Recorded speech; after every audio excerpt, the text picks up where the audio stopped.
నమస్తే, welcome to 95 news. ముందుగా బులెటిన్ల headlines చూద్దాం. గుమ్మడిదల పోలీస్ స్టేషన్ పరిధిలో దొంగతనం చేస్తున్న నిందితుడి అరెస్ట్. నిందితుడిపై తెలంగాణలోని పలు జిల్లాల్లో సుమారు 150 నుండి 200 దొంగతనాల కేసులు నమోదు. అఖిల భారత యాదవ మహాసభ ఆధ్వర్యంలో వికారాబాద్ జిల్లా పరిగి పట్టణంలో సదర్ ఉత్సవాలలో ప్రత్యేక ఆకర్షణగా నిలిచిన దున్నపోతులు. దామరగిద్ద యాదవులు నిర్వహించిన సదరు ఉత్సవంలో పాల్గొన్న స్థానిక ఎమ్మెల్యే పార్నికారెడ్డి. ప్రభుత్వ ఆధ్వర్యంలో సదరు ఉత్సవాన్ని నిర్వహించినందుకు సీఎం రేవంత్ రెడ్డికి ధన్యవాదాలు తెలిపిన ఎమ్మెల్యే. ములుగు జిల్లా పర్యటనలో కేంద్ర హోం వ్యవహారాల శాఖ సహాయ మంత్రి బండి సంజయ్. ఆర్థిక ప్రగతిలో భారత్ 3వ స్థానంలో ఉండే లక్ష్యంతో కేంద్ర ప్రభుత్వం పనిచేస్తుందని వెల్లడి.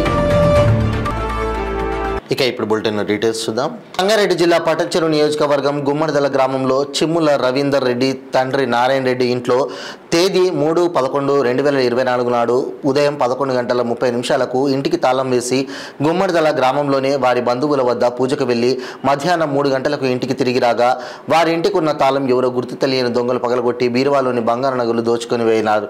ఈ దొంగతనం కేసులో సిఐ జిన్నారం వి సుధీర్ కుమార్, ఎస్ఐ గుమ్మడిదల ఎం మహేశ్వర్ రెడ్డి, మున్యా నాయక్ కిషోర్ పీసీ టీమ్గా ఏర్పడి సుమారు వారం రోజులు 150 సీసీటీవీ కెమెరాల ద్వారా ఈ కేసును ఛేదించారు. పోలీసులు తెలిపిన వివరాల ప్రకారం చార్మినార్ కాద్రి చమన్ రోడ్లో నివసించే హమీద్ సయ్యద్ అనే వ్యక్తి వృత్తిరీత్యా కూలీ పని చేస్తాడు. పగటిపూట తాళం వేసిన ఇళ్లను టార్గెట్ చేసి దొంగతనాలు చేస్తాడు. ఇతనిపై తెలంగాణలోని పలు జిల్లాల్లో సుమారు 150 నుండి 200 దొంగతనాల కేసులు కలవు. పోలీసు వారికి దొరకకుండా దొంగతనం చేసే సమయంలో తాను వేసుకున్న బట్టలు తీసేసి తన వెంట తెచ్చుకున్న వేరే బట్టలు వేసుకుని పోలీసు వారిని తప్పుతో పట్టించడానికి ప్రయత్నం చేస్తాడని పోలీసులు తెలిపారు. పట్టపగలు ఇళ్లలో దొంగతనాలు చేసేటువంటి ఒక నేరస్తుని గుమ్మడిదల పోలీసు వారు పట్టుకొని అతని నుండి 10 తులాల 24 క్యారెట్ బంగారు బిస్కెట్, 2 సెల్ ఫోన్లు మరియు అఫెన్స్కి ఉపయోగించినటువంటి హోండా షైన్ బైక్ని స్వాధీనం చేసుకోవడం జరిగింది. వివరాల్లోకి వెళ్తే ఈ అఫెండర్ పేరు సయ్యద్ అమీద్ అలియాస్ అహ్మద్. ఇతను వరంగల్ చెందినవాడు. ఇతను దాదాపు 1998 సంవత్సరం నుంచి ఇప్పటివరకు దాదాపు ఒక 20 సంవత్సరాల నుంచి పట్టపగలు ఇంటికి తాళాలు వేసిన వాటిని టార్గెట్ చేస్తూ ఇంట్లో దొంగతనాలు చేస్తూ పలు పోలీస్ స్టేషన్లలో దాదాపు 150 పైగా ఇతని మీద కేసులు ఉన్నాయి. సైబరాబాద్, హైదరాబాద్, రాజకొండ కమిషనరేట్, సిద్దిపేట, వరంగల్, నిజామాబాద్, సంగారెడ్డి, కరీంనగర్ ఈ మొత్తం 150 పైగా కేసులు ఇతని మీద నమోదయ్యాయి. ఇతను షోలాపూర్లో కూడా కొన్ని రోజులు ఉండి అక్కడ ఇల్లు కొనుక్కొని ఇల్లు అమ్మేసి మళ్ళీ దొంగతనాలకు పాల్పడడం జరుగుతుంది.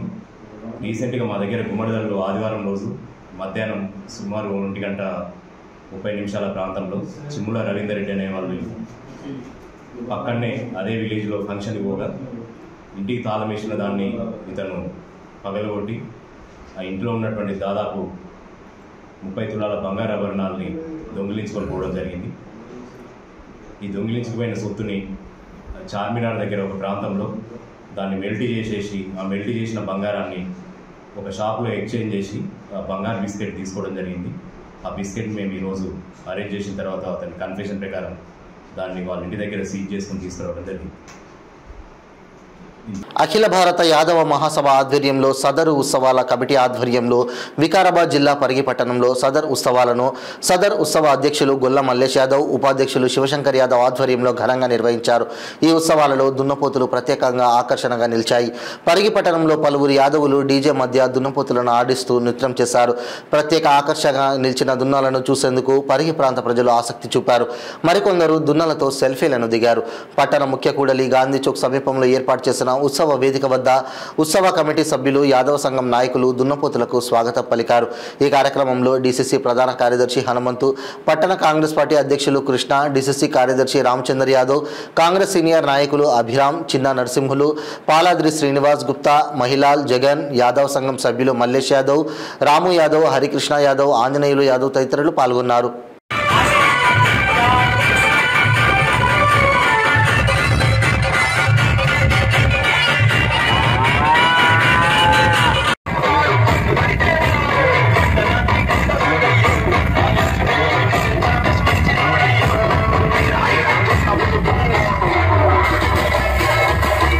నారాయణపేట నియోజకవర్గంలోని దామరగిద్ద మండల కేంద్రంలో నిర్వహించిన యాదవుల సదర్ ఉత్సవ కార్యక్రమానికి ముఖ్య అతిథిగా స్థానిక ఎమ్మెల్యే డాక్టర్ చిట్టెం పర్ణికారెడ్డి పాల్గొన్నారు. ఈ సందర్భంగా ఎమ్మెల్యే మాట్లాడుతూ యాదవుల అభివృద్ధికి కాంగ్రెస్ ప్రభుత్వం కట్టుబడి ఉందన్నారు.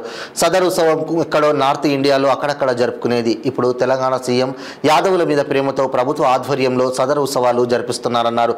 ప్రభుత్వ ఆధ్వర్యంలో సదర్ ఉత్సవాన్ని నిర్వహించినందుకు మన సీఎం రేవంత్ రెడ్డికి ధన్యవాదాలు తెలిపారు. యాదవుల సంక్షేమానికి సీఎం రేవంత్ రెడ్డి ఎంతో కృషి చేస్తున్నారని అన్నారు.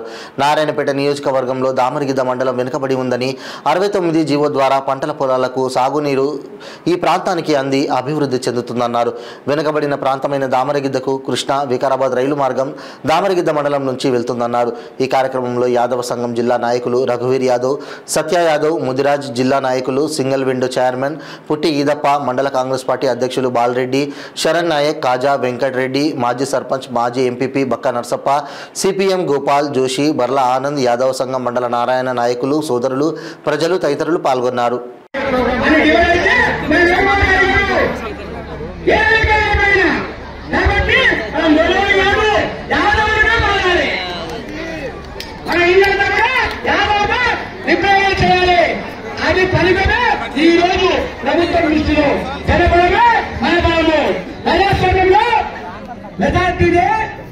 మొదలుపెట్టిందో తెలంగాణలో అది నారాయణగూడ హైదరాబాద్ నుంచి మొదలుపెట్టింది.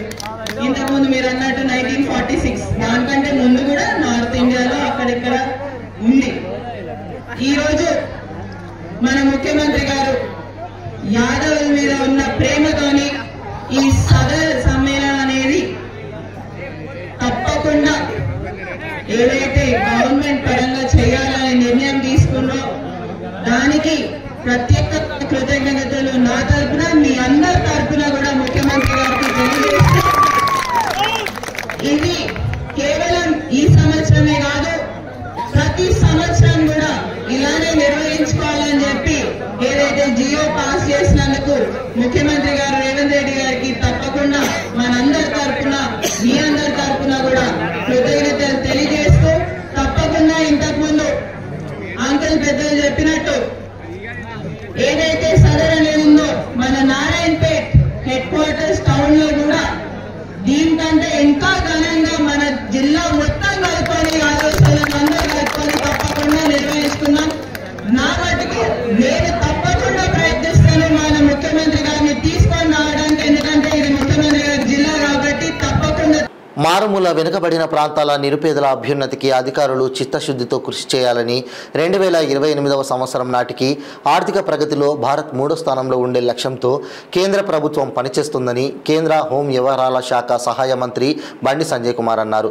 ములుగు జిల్లా పర్యటనలో భాగంగా R&B గెస్ట్ హౌస్లో కేంద్ర హోం వ్యవహారాల శాఖ సహాయ మంత్రి బండి సంజయ్ కుమార్కి జిల్లా collector Divakara TS, SP Shabarish, ITDPO Chitra Mishra, DFO Rahul Kishan Yadav, అదనపు కలెక్టర్లు CH Mahender ji, Sampathrao, RDO N వెంకటేష్లు పూల మొక్కలు అందజేసి సాగర స్వాగతం పలికారు.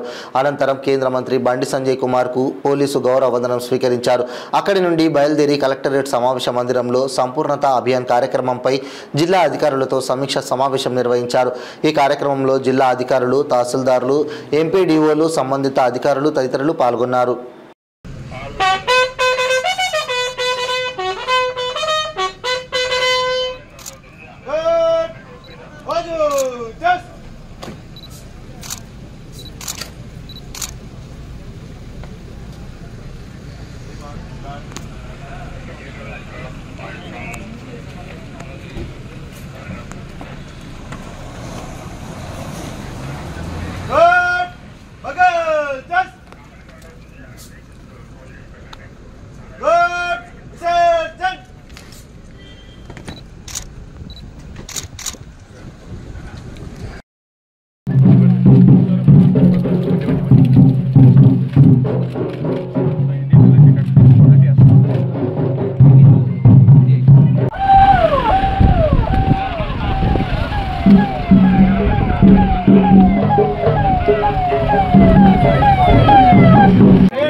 కామారెడ్డి జిల్లా రామారెడ్డి మండలం ఉప్పల్వాయి గ్రామానికి చెందిన మంత్రి భగవాన్, అతని తండ్రి మంత్రి మొగలయ్యకు చెందిన సర్వే నంబర్ 856/B/1లో 17 గుంటల భూమి ఉందని, ఆ భూమిని నా పేరుపైన చేయగలరని రామారెడ్డి ఎంఆర్ఓని అడిగినందున 17 గుంటల భూమికి స్లాట్ బుక్ చేసుకోవాలని చెప్పారన్నారు.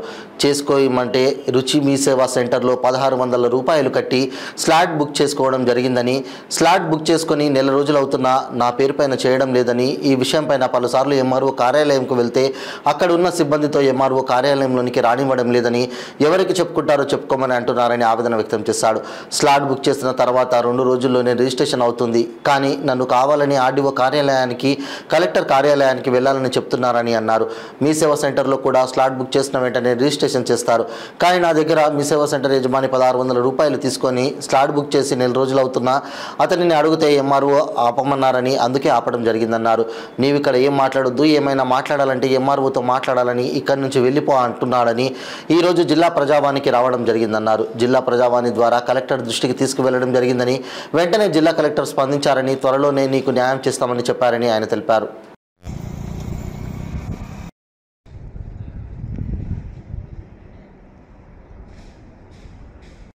నా పేరు మంత్రి భగవాన్, తండ్రి పేరు మంత్రి మొగలయ్య. సర్వే నంబర్ 856/B/1 17 గుంటల భూమి. దాని గురించి స్లాట్ బుకింగ్ చేసిన మీ సేవల రామారెడ్డిలో ఎన్ని అయితే నెల రోజులు ఎక్కువైతుంది. అయితే ఇంతవరకు దానికి మీ సేవ రామారెడ్డిలో స్లాట్ బుకింగ్ చేసిన 1650 రూపాయలు 1600 రూపాయలు తీసుకుంటూ ఇంతవరకు నెల రోజులైనా కానీ దాన్ని చేయకు. నేనేం చేయను, నా చేతిలో ఏం లేదు, నువ్వు కామెంట్ ఆ కలెక్టర్ ఆఫీస్ పోయి చేపించుకో, నా దగ్గర ఏం లేదని చెప్పి చేతిలో పట్టిండు ఆయన.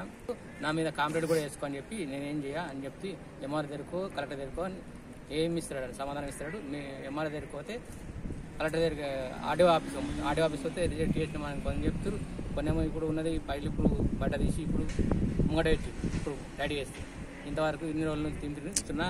ఏవో గారు కూడా చెప్పిండు, మేడంకు చెప్పి ఎంఆర్ఓ గారికి ఫోన్ చేసి ఫోన్లో ఇచ్చిండు, ఎందుకు ఎక్కించలేదు ఫోన్, ఏం ప్రాబ్లం ఉందని చెప్పి ఆయన చర్య తీసుకుంటే ఇప్పుడు మేము మొత్తం చేయండి, నాకు ఉల్టా లెటర్ ఇస్తుంది. మళ్ళీ కామారెడ్డి మండల్లో మీసేవలో రుచి మీసేవలో స్లాట్ బుక్ చేసినాం 1600 రూపాయలు. అయితే నెల రోజులు అవుతుంది, ఇంతవరకు ఆయన చేస్తలేడు. అయితే ఆర్డీఓ దగ్గరకు, ఎంఆర్ఓ దగ్గరకు, కలెక్టర్ దగ్గరకు అని చెప్పి నాకు తిప్పిస్తుండు నెల రోజుల నుంచి. ఏమనంటే అని చెప్తున్నాడు, పైసలు ఇవ్వమంటే ఇవి అంటుండు. గవర్నమెంట్ పోతే మేము పైసలు ఇచ్చిన 1600 నాకు ఇవ్వలేదు, నేను గవర్నమెంట్ కట్టిన అటే పోతే మేము ఇవ్వ మాట్లాడుతున్నాం, పని చేస్తున్నాం. మళ్ళీ కొని స్లాట్ బుక్ చేసి స్లాట్ పని కాదని ఫస్ట్ చెప్తే బుక్ చేయకపోతుంది కదా, బుక్ చేసినాక ఇప్పుడు నేను చెయ్య అని చెప్పి ఇప్పుడు అంటుడు. ఏమన్నా కాంప్లీట్ తీసుకో ఏం చేసుకో నేను చెయ్య అంటున్నాడు ఆయన. ఎంఆర్ఓ దగ్గరకు, కలెక్టర్ దగ్గరకు, ఆర్డీఓ దగ్గరకు అని తిప్పుతుండు. 10 సార్లు పోయినా, 10 సార్లు కాదు వారం పోతున్నాం. కలెక్టర్ అంటే ఆర్డీఓ అంటే ఎంఆర్ఓ అంటే ఎంఆర్ ఆఫీస్ పోతే కూడా. ములుగు జిల్లా కన్నాయగూడెం మండలంలో ఆదివాసీ గిరిజన గ్రామమైన ఐలాపురంకు ఎలాంటి సౌకర్యాలు లేవని ప్రభుత్వం చేపట్టిన కుటుంబ సర్వేను బహిష్కరించి నిరసన తెలిపారు. స్వాతంత్రం వచ్చి 75 సంవత్సరాలు గడుస్తున్నా కనీస మౌలిక సదుపాయమైన రవాణా సౌకర్యానికి నోచుకొని గ్రామం ఏదైనా ఉందంటే అది ములుగు జిల్లాలోని కన్నాయగూడెం మండలం ఐలాపురం గ్రామమేనని ఆ గిరిజనులు అంటున్నారు. ఎన్నికల సమయంలో మాత్రమే మా గ్రామానికి ప్రజాప్రతినిధులు వస్తారు, సకల సౌకర్యాలు కల్పిస్తామని హామీలు కురిపించి మా ఓట్లతో గద్దెనెక్కి మమ్మల్ని మర్చిపోతారని ఐలాపురం వాసులు అంటున్నారు. మంత్రి సీతక్క గతంలో ఎమ్మెల్యేగా 3 దఫాలు గెలిచి మా ప్రాంతాన్ని సందర్శించి పరిస్థితులు చూసి రోడ్డు, వైద్యం, సాగు, త్రాగునీటి సౌకర్యాలు కల్పిస్తామని హామీలు ఇచ్చి 4వసారి ఎమ్మెల్యేగా గెలుపొంది మంత్రిగా బాధ్యతలు తీసుకున్నాక మా గ్రామం వైపే చూడడం లేదని మండిపడుతున్నారు ఐలాపురం గ్రామస్తులు. ఇప్పటికైనా ఇచ్చిన హామీలను నెరవేర్చి మాకు రవాణా సౌకర్యాలు కల్పించాలని, లేదంటే ప్రభుత్వం ద్వారా చేపట్టే ఏ సర్వేలకు గ్రామస్తులంతా ఏకమై బహిష్కరించడమే కాకుండా రానున్న స్థానిక ఎన్నికలను సైతం బహిష్కరిస్తామని ముక్తకంఠంతో ఉన్నారు ఆ గిరిజన ప్రాంత ప్రజలు. ఐలాపురం రాష్ట్రం దాకా ఐలాపురం. ఇప్పుడు మనం రాష్ట్రంలో కూడా ఐలాపురం గ్రామం అంటే రోడ్లు లేనిదే. మనం ఎమ్మెల్యేలకు ఎంపీలకు ఐటీల పిఓకి ఇచ్చినా కూడా మాకు ఒక అంబులెన్స్ 108 అన్పూర్ 13 కూడా పిల్లతల్లు డెలివరీ అయినా కూడా మొన్న కూడా కడుపులో కూడా నొప్పిలేసి కూడా చనిపోయి బాగా ఇబ్బంది ఉన్నారు. అత్యవసరం సరుకులకు పోయినా కూడా కొండ నుంచి ఐలాపురం 12 కిలోమీటర్లు, మళ్ళీ ఇదంతా ప్లేస్ కలుసుకుంటే నాగారం 35 కిలోమీటర్లకు కూడా రోడ్డు లేని పరిస్థితి ఉన్నది. ఐలాపురం నల్లమల్ల అడవిలు తిరిగి ఇబ్బంది అవుతుంది మాకు. ఎన్నిసార్లు వెళ్ళి చేసినా కూడా అప్పుడు మనం చేస్తాను పోతాను, కాకికర్రం అంటలేదు పిట్టబుర్రం అంటలేదు. ఏంటంటే ఐలాపురం అంటే అత్తాను ఎలక్షన్ రాగానే ఎమ్మెల్యేలు ఎంపీలు ఓట్లు వేసుకుంటానికి ఇప్పుడైతే రోడ్డు అప్పుడైతే అని అంటాను, అంతటితోనే తుడుచుకొని వెళ్ళిపోతాను వాళ్ళు ఎమ్మెల్యేలు మినిస్టర్లు అందరూ. ప్రభుత్వం వేరే ఉన్నది అన్నాళ్ళు. ఇప్పుడు మాకు మంత్రి అయింది సీతక్క, అన్ని వాగ్దానాలు చేసింది. కానీ ఆ వాగ్దానాల ప్రకారం మాకు రోడ్డు కరెంటు కనీసం కొన్ని అన్నా కానీ మాకు పట్టించుకొని మాకు రోడ్డు వచ్చేటట్టుకు బస్సు నడటానికి జాతర వరకు ఖచ్చితంగా రోడ్డు చేసి బస్సు నడవాలి. అదే దానికి మీకు అవన్నిటికి హామీ ఇస్తే మేము ఖచ్చితంగా ఈ కులగన దాన్ని ఖచ్చితంగా నడిపిస్తాం, మేమే దగ్గర ఉండి చేపిస్తాం. దీని ఏమైతే లేదు మాకు ఏదే పార్టీల విషయంలో లేదు, ఏ విషయంలో లేదు. మా ఊరు అందరము గ్రామస్తులను అందరినీ తెలుసుకొనే నేను దీనికి ఇంకా ఒక అండర్స్టాండింగ్కి వచ్చి మేము దీనికి ఆఫ్ చేస్తున్నాం. దీనికి ఇక నిన్న ఆఫ్ చేసినాం, ఇవాళ కూడా ఆఫ్ చేసినాం. ఇక అది ఎట్లా చేసినా కానీ రేపే కానీ ఎల్లుండే కానీ అది పూర్తిగా అయినాకనే కులగానం స్టార్ట్ చేయాలి. దాన్ని మేము దగ్గర ఉండి ఇంటింటి. నిషేధిత ఓషన్ గంజాయి మరియు డ్రై గంజాయి విక్రయించడం, వినియోగించడం మరియు రవాణా చేస్తున్న పేరు మోసిన డ్రగ్ రాకెట్ను ఛేదించారు బాలాపూర్ పోలీసులు. విశ్వసనీయ సమాచారం మేరకు బాలాపూర్ పోలీస్ స్టేషన్ పరిధిలో 3 డ్రగ్ ఫ్లెడర్లను పట్టుకొని నిషేధిత 9 కిలోల ఎండు గంజాయి, 170 గ్రాముల ఓషన్ గంజాయి స్వాధీనం చేసుకున్నారు. అదేవిధంగా నికర నగదు 2,04,000, 4 మొబైల్ ఫోన్లు, Mahindra Alturas car, Swift car, 4 motor సైకిళ్లు, చిన్న తూకం మోసే యంత్రాన్ని స్వాధీనం చేసుకుని నిందితులను అదుపులోకి తీసుకున్నారు పోలీసులు. అమౌంట్ మెయిన్ ఎవరైతే డ్రగ్ సప్లయర్ ఉన్నాడో ఇద్రిస్ అనే అతను, ఇద్రిస్కి కానీ లేకపోతే కొంచెం క్యాష్ ఉంటే కనుక క్యాష్ ఇమ్మీడియట్గా అక్కడికి రీచ్ అయినటువంటి లోకల్ పెడ్లర్ ఎవరైతే ఉన్నారో సునీల్ కానీ, అక్రమ్ కానీ, అస్లం కానీ వీళ్ళకి క్యాష్ అయినా ఇవ్వడము, లేకపోతే పేటిఎం ద్వారా అమౌంట్ అన్నా ట్రాన్స్ఫర్ చేయడం అనేది జరుగుతుంది. ఒక్కసారి ఒక ప్లేస్లో డ్రగ్ అనేది డెలివరీ చేసిన తర్వాత ఇమ్మీడియట్గా దానికి సంబంధించినటువంటి ఎట్లాంటి ట్రేసెస్ కూడా లేకుండా సోషల్ మీడియాలో ఏదైతే ప్లాట్ఫామ్ యూజ్ చేస్తారో ఇన్స్టాగ్రామ్ కానీ లేకపోతే స్నాప్చాట్, ఫేస్బుక్ మెసెంజర్, అందులో ఎక్కడ కూడా దానికి సంబంధించిన ట్రేసెస్ లేకుండా ఇమ్మీడియట్గా దాన్ని డిలీట్ చేసేసి నెక్స్ట్ పాయింట్కి మళ్ళీ ఇద్రిస్ చెప్పినటువంటి ఒక ప్లేస్కి మళ్ళీ వెళ్ళి అక్కడ మళ్ళీ డ్రగ్ డెలివరీ చేయడం అనేది జరుగుతుంది. ఇట్లా ఎవ్రీడే మాకు ఇప్పటివరకు ఉన్న సమాచారం ప్రకారం ఈ 3 వ్యక్తుల ద్వారా అతను ఎవ్రీడే ఒక్కొక్క పర్సన్ అంటే వీకెండ్స్ తీసేస్తే 2 to 3 lakhs అనేది ఇతను రెవెన్యూ జనరేట్ చేస్తున్నాడు. అండ్ వీకెండ్స్లో అయితే ఆల్మోస్ట్ ఒక 4 lakhs వరకు ఇతను అమౌంట్ అనేది జనరేట్ చేస్తున్నాడు అనే విషయం వీళ్ళు మనకి కన్ఫెషన్లో మనకి చెప్పడం జరిగింది. తర్వాత ఇతను ఇద్రిస్ కలీం అనే అతను అలియాస్ ఫర్హాన్ అనే అతను వాళ్ళ యొక్క కజిన్ అబ్బాస్ తోటి డార్క్ నెట్ ద్వారా వీళ్ళు ఇటువంటి డ్రై గాంజాని లేదా ఓజీ హైడ్రో గాంజా, ఈ ఇంపోర్టెడ్ గాంజా ఏదైతే ఉందో దాన్ని డార్క్ నెట్ ద్వారా వీళ్ళు కొరియర్ సర్వీసెస్ ద్వారా వీళ్ళు తెలుసుకుంటారని మనకి ఇన్ఫర్మేషన్ వచ్చింది. మనము వీళ్ళ కన్ఫెషన్ తెలియగానే ఇమ్మీడియట్గా మనము ఇద్రిస్ కోసం, అబ్బాస్ కోసం మన టీంని మనం డిప్లాయ్ చేయడం జరిగింది. సో దానికంటే ఒక 4 days ఆల్రెడీ ముందే ఇద్రిస్ అనే అతను దుబాయ్కి ఫ్లై అయ్యాడని చెప్పి మనకి ఇన్ఫర్మేషన్ రావడము. సో మనం ఆల్రెడీ ఎయిర్పోర్ట్కి పంపించేసి అతను యూజ్ చేసినటువంటి కార్ని కూడా ఈ క్రమంలో కేసులో భాగంగా ఆ కార్ని కూడా సీజ్ చేయడం అనేది జరిగింది. ఇద్రిస్ మీద ఆల్రెడీ ఎన్సీబీ వాళ్ళు 2022లో ఎన్సీబీ వాళ్ళు రిజిస్టర్ చేసినటువంటి కేసు ఒకటి 22లో ఇద్రిస్ మీద, తర్వాత అబ్బాస్ మీద, వీళ్ళిద్దరి మీద కేసెస్ ఉన్నాయి. తర్వాత అది కాకుండా ఇద్రిస్ మీద 2016లో గోల్కొండ పిఎస్లో ఒక కేసు ఉంది. కేంద్ర ప్రభుత్వం జనగణనతో పాటు సమగ్ర కులగణన నిర్వహించాలని బహుళజన లెఫ్ట్ పార్టీ రాష్ట్ర వర్కింగ్ ప్రెసిడెంట్ దండి వెంకట్ డిమాండ్ చేశారు. కేంద్ర బీజేపీ ప్రభుత్వం 2025లో నిర్వహించే జనగణనతో పాటు సమగ్ర కులగణన నిర్వహించి జనాభా దామాషా ప్రకారం చట్టసభల్లో బీసీలకు రిజర్వేషన్లు అమలు చేయాలని Bahujan left party working president Kamareddy BLT ఆఫీస్లో బహుళజన లెఫ్ట్ పార్టీ జిల్లా కమిటీ సమావేశం సందర్భంగా విలేకరుల సమావేశాన్ని నిర్వహించారు. నిర్వహించారు. ఈ సమావేశంలో ఆయన మాట్లాడుతూ తెలంగాణ రాష్ట్ర ప్రభుత్వం చేపడుతున్న సమగ్ర కులగణనలో బీసీ కులాల ప్రజలు పెద్ద ఎత్తున పాల్గొని విజయవంతం చేయాలని పిలుపునిచ్చారు. ఈ కార్యక్రమంలో బీఎల్పీ రాష్ట్ర కమిటీ సభ్యులు ఎం ఆంజనేయులు, సయ్యద్, గంగామణి, కామారెడ్డి జిల్లా కమిటీ సభ్యులు గంగాధర్, శాంతాబాయ్, బాలకిషన్, లక్ష్మి, కిష్టమ్మ తదితరులు పాల్గొన్నారు. జనగణనతో పాటు కులగణన కూడా నిర్వహించాలని చెప్పేసి బహుజన లెఫ్ట్ పార్టీ డిమాండ్ చేస్తూ ఉంది. ఎందుకంటే దేశంలో బీసీల యొక్క సామాజిక, ఆర్థిక, రాజకీయ పరిస్థితి చాలా వెనుకబాటు గురైనటువంటి పరిస్థితి. ఇవాళ ఈ దేశంలో గతంలో కాంగ్రెస్ కానీ, ఈరోజు బీజేపీ కానీ ఇవాళ బీసీల సమస్యల మీద పట్టించుకున్న పరిస్థితి లేదు. ఇవాళ ఏదైతే బీహార్లో కులగణన నిర్వహించడం మూలంగా అక్కడ ఆ రాష్ట్రంలో 63.13% అక్కడ కులగణన ద్వారా బీసీల సంఖ్య తెలిసింది. అట్లాగే తెలంగాణలో దాదాపు 65 పైగా ఉంటుందని చెప్పేసి గతంలో శ్రీకృష్ణ కమిషన్ యొక్క అంచనా ఉంది. తర్వాత తెలంగాణ గవర్నమెంట్ గతంలో ఉన్నటువంటి కేసీఆర్ ప్రభుత్వం కూడా సమగ్ర కుటుంబ సర్వే చేసి బీసీల లెక్కలు బయటకు తీయలేదు. కాంగ్రెస్ పార్టీ ఏదైతే ఇవాళ తెలంగాణ రాష్ట్ర ప్రభుత్వం చేస్తుందో ఖచ్చితంగా కులగణనలో బీసీ ప్రజలందరూ కూడా పెద్ద ఎత్తున పాల్గొనాలా. బీసీలలో ఉన్నటువంటి ఆయా కులాల ప్రజలు తమ వివరాలు ఇవ్వాలా. అధికారులు ఇవ్వకపోతే ఖచ్చితంగా వారిని నిలదీసి వివరాలు ఇచ్చే విధంగా ప్రయత్నం చేయాలి. అదేవిధంగా ఇవాళ కేంద్ర ప్రభుత్వం 2025లో జనాభా గణన జరపబోతూ ఉంది. జనగణనతో పాటు కులగణన కూడా జరపాలి. దేశంలో జనాభా దామాషా ప్రకారం చట్టసభల్లో బీసీలకి రిజర్వేషన్లు కల్పించాలని చెప్పేసి ఇవాళ డిమాండ్ చేస్తూ ఉన్నాం. రిజర్వేషన్లు అంటే ఏదో భిక్ష కాదు. ఇవాళ బీసీలు దేశ సంపదలో 65% సంపదను సృష్టిస్తున్నటువంటి బీసీలకి కనీసం 10% కూడా కేంద్రంలో కానీ రాష్ట్ర ప్రభుత్వాలు కానీ తిరిగి సంక్షేమానికి చెల్లించట్లేదు. కాబట్టి ఈ విధంగా ఇవాళ కేంద్రంలో బీజేపీ కానీ, రాష్ట్రంలో కాంగ్రెస్ కానీ బీసీలని విస్మరిస్తే రేపు భవిష్యత్తు రాజకీయ పార్టీలకి వారి భవిష్యత్తుకు సమాధి కడతారనేటువంటి పరిస్థితి బీసీలు సృష్టించాలా. కాబట్టి ఇవాళ మీరు చూస్తూ ఉంటే అన్ని రాజకీయ పార్టీలు ఇవాళ బీసీ. సంగారెడ్డి జిల్లా ఐడీఏ బొల్లారం మున్సిపల్ పారిశుద్ధ కార్మికుడు డ్రైనేజీలో పడి మృతి చెందాడు. కమిషనర్ నిర్లక్ష్యానికి వ్యతిరేకంగా పారిశుద్ధ కార్మికులు ధర్నాకు దిగారు. అయినా ఇప్పటి వరకు కమిషనర్ మంగతయారు స్పందించలేదు. కార్మికుడు చనిపోయి 12 గంటలైనా ఏ అధికారి వచ్చి సంఘీభావం తెలపలేరు, ఎలాంటి హామీ ఇవ్వలేరు. ఎంత సిగ్గుచేటని అన్నారు. వాళ్లకు న్యాయం చేసే వరకు ఇక్కడి నుండి లేచేది లేదని బీజేపీ నాయకుడు బొల్లారం మున్సిపల్ అధ్యక్షుడు కేజీఆర్ ఆనంద్ కృష్ణారెడ్డి అన్నారు. ఈఎస్ఐ, పీఎఫ్ లేకుండా పని చేయించుకుంటున్నారని, అధికారులు చనిపోయిన కుటుంబానికి 20 లక్షలు ఇప్పించే వరకు ధర్నా విరమించుకునేది లేదని అంటున్నారు కార్మికులు.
చనిపోయిన కార్మిక సోదరుడికి అతనికి ఒక కుమారుడు ఉన్నాడు, కుమార్తె ఉంది.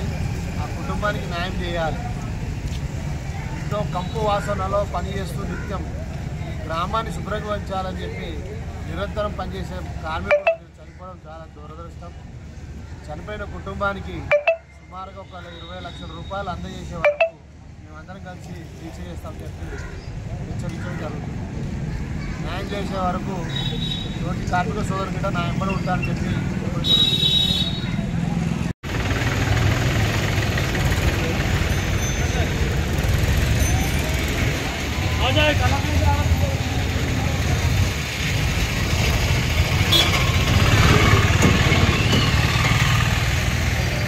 హైదరాబాద్లో దారుణ ఘటన వెలుగు చూసింది. పాత బస్తీ బండ్లగూడ పోలీస్ స్టేషన్ పరిధిలో హస్మాబాద్ ఖాద్రియా మస్జిద్ వద్ద భార్య గొంతు కోసి మృతదేహాన్ని తగలబెట్టాడు ఓ భర్త. బండ్లగూడకు చెందిన ఫైజ్ కురేషి వృత్తిరీత్యా ఆటో డ్రైవర్.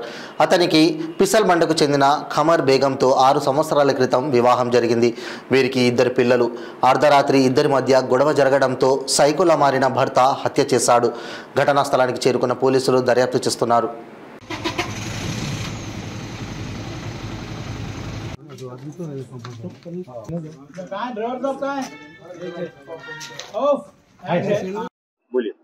अस्सलाम वालेकुम भाई, हमारे बहन के साथ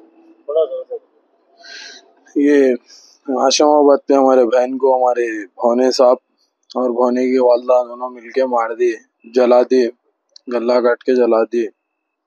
हमारे को इंसाफ होने का है।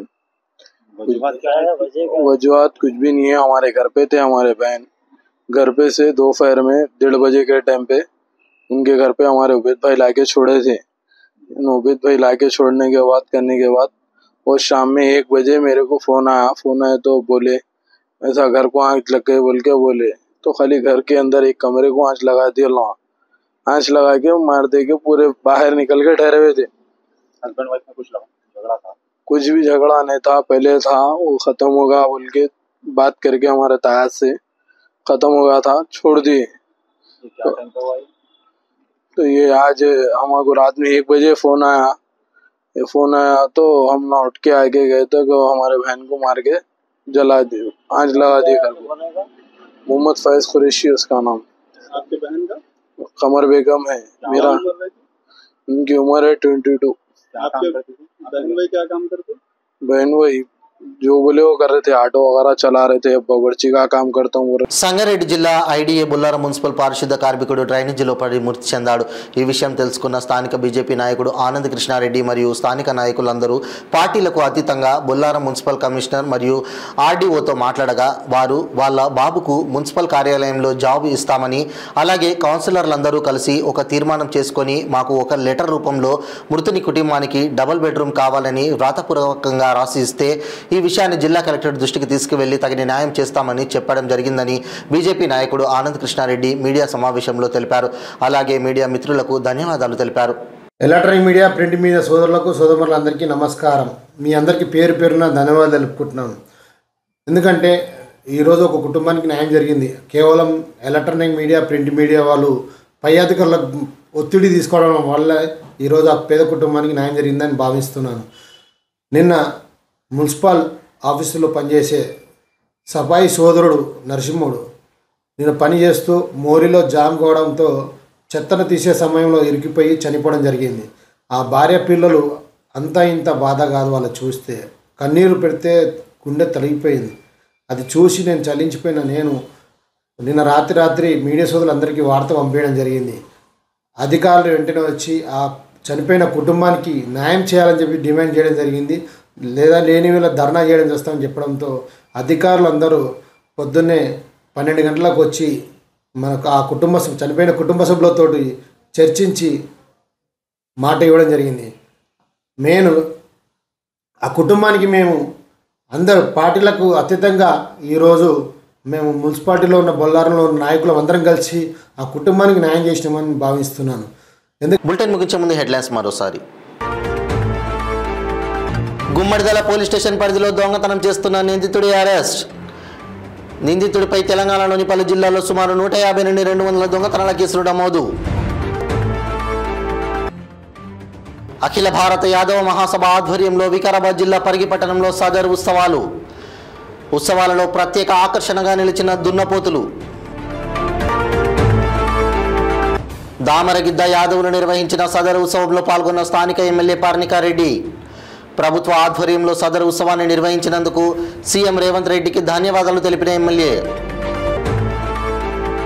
ములుగు జిల్లా పర్యటనలో కేంద్ర హోం వ్యవహారాల శాఖ సహాయ మంత్రి బండి సంజయ్. ఆర్థిక ప్రగతిలో భారత్ 3వ స్థానంలో ఉండే లక్ష్యంతో కేంద్ర ప్రభుత్వం పనిచేస్తుందని వెల్లడి. ఇవి బులెటిన్ అప్డేట్స్. మరిన్ని అప్డేట్స్ కోసం చూస్తూనే ఉండండి 95 న్యూస్. ప్రతి క్షణం ప్రజాక్షేమం కోసం. నమస్తే.